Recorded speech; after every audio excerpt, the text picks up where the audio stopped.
ایک دفعہ نبی پاک صلی اللہ علیہ وآلہ وسلم کے قدموں میں ایک کبوتر آ کر بیٹھ گیا۔ اتنے میں ایک باز بھی دوسری طرف آ کر بیٹھ گیا۔ کبوتر نے آپ سے فرمایا کہ یا رسول اللہ، یہ باز مجھے کھانا چاہتا ہے، تو میرے چھوٹے چھوٹے بچے ہیں، آپ پلیز مجھے اس سے بچا لیجئے۔ آپ نے باز کو دیکھا اور فرمایا اس کبوتر کو چھوڑ دو۔ تو باز بولا یا رسول اللہ، اگر میں اس کو چھوڑ دوں گا تو میرے بچے بھوکے مر جائیں گے۔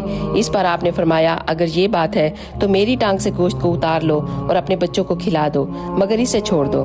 یہ سنتے ہی وہ دونوں بولے یا رسول اللہ، ہم آپ پر قربان جائیں۔ اس کے بعد وہ دونوں ہی اپنے اصلی روپ میں آ گئے اور کہا یا رسول اللہ، ہم فرشتے ہیں، ہمیں اللہ رب العزت نے بھیجا ہے اور کہا کہ جاؤ دیکھو میرا پیارا محبوب کتنے پیارے پیارے فیصلے فرماتا ہے۔